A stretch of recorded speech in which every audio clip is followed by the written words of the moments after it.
We requested you to come because we would like to comment on the recent report on the alleged acts of sexual violence by the Russian armed forces. We are extremely disappointed and I would say indignated by the clearly biased and politicized decision of the UN Secretary-General to include the Russian armed and security forces in the list of parties responsible for acts of sexual violence. The draft annual report contains information on crimes that not only cannot be verified due to the absence of necessary data, but also do not demonstrate a systemic nature of the alleged violations, which is a key criterion for listing. The incidents described in the report are superficial, poorly structured, and contain virtually no substantive analysis.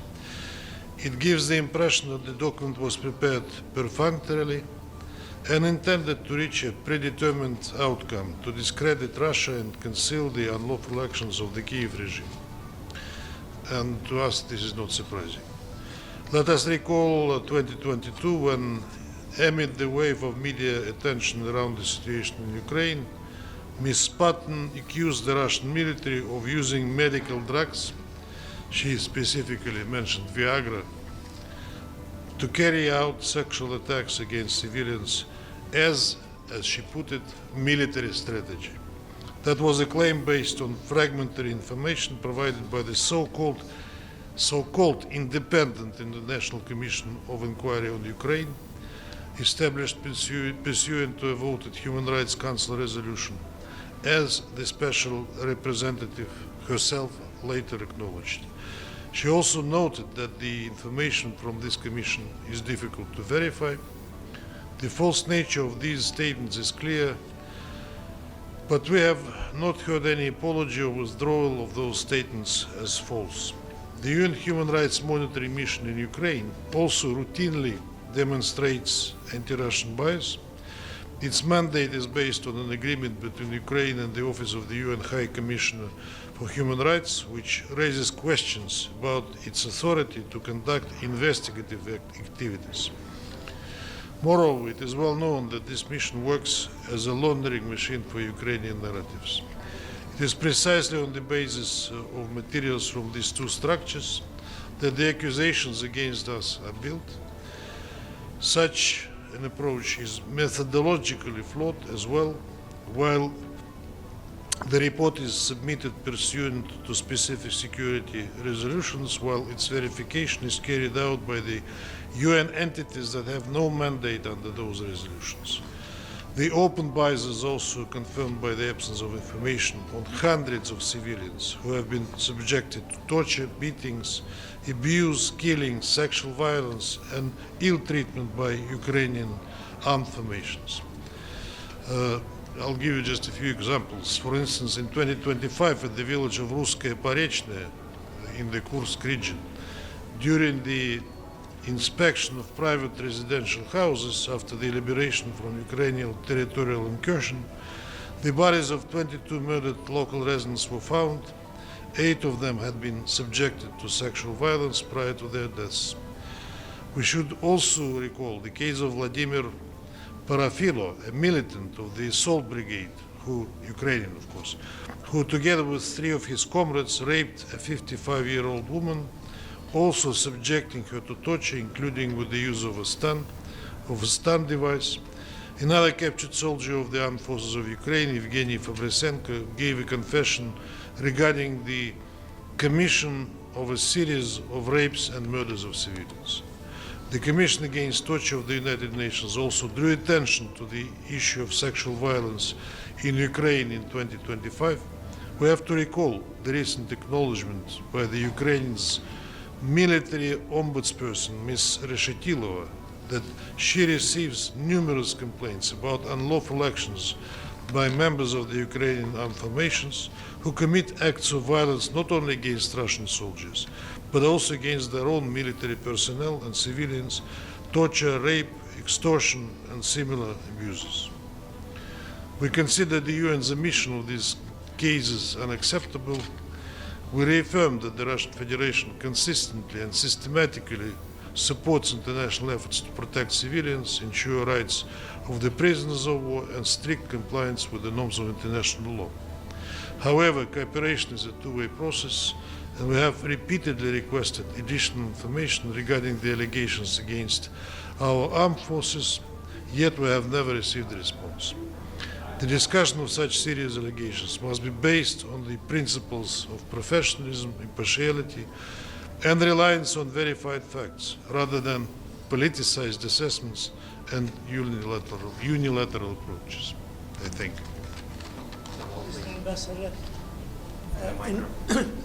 in wars, crimes do happen in violation of human rights, take place, many cases by all sides. Are you here denying that Russian soldiers and Russian military did not commit any crimes? I do not confirm or deny anything. I'm just commenting on the report that Ms. Patton issued, and in fact the Secretary-General issued based on the data that was provided by the so-called independent commissions in Ukraine. If there are allegations, they should be substantiated. And what I'm saying is that the basis for including us into the report does not stand fair trial, frankly, because this data cannot be verified. You know how this body of data is collected. When there is another prisoners of war exchange, Ukrainian soldiers arrive to their homeland, and they are immediately made to write confessions that they were sexually abused or tortured, and then these documents come to these independent commissions, which form the basis of their accusations. That's as simple as that. Again, I'm not whitewashing anyone. I'm just saying that the report that was prepared was based on a data which cannot be independently verified. Ambassador, the UN claims that Russia has denied UN investigators access to detention facilities. What is your response to that?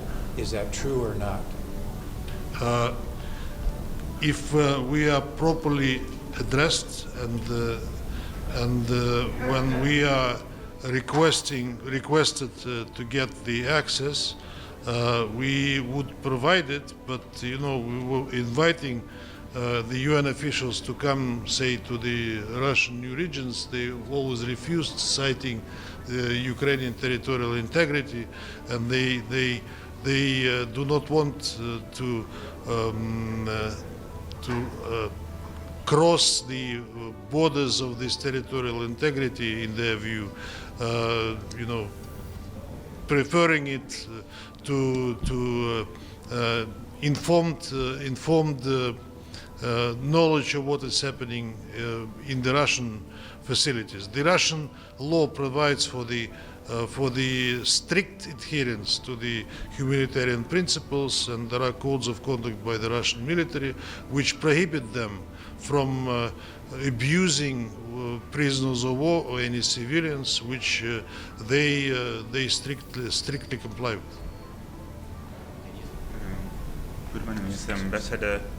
Several weeks ago, Minister Lavrov sent to Secretary-General a letter about provocation in Bucha with several questions.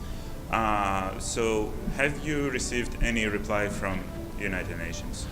That was one of the many letters that Minister Lavrov sent to Secretary-General. This time it was a letter specifically citing 12 questions that we want to receive answers to.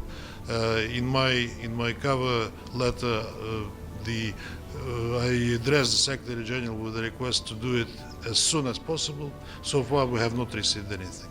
And indeed, Bucha provocation is a milestone. In fact, it prevented us from reaching an agreement, fair agreement with Ukraine back in 2022, when it was very timely made, and after that, you know that the Ukrainian side withdrew from negotiating negotiations with Russia, of course with the help of their Western friends, in particular Boris Johnson and others. But Bucha is a very indicative case. We have not received replies to multiple requests by the Russian side.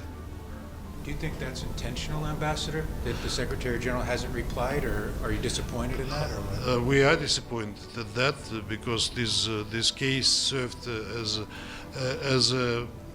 I said, a milestone to continue hostilities when they were on the verge of finishing with the negotiations in Istanbul, where we already penciled the agreement, the future agreement that could have been reached. Then this provocation came to surface.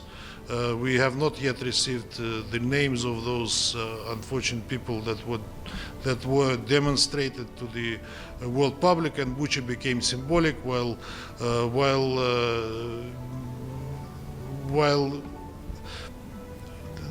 the facts are ignored completely, that these corpses appeared on the streets of Bucha 3 days after it was vacated by the Russian troops. Thank you very much. Thank you. Thank you for coming.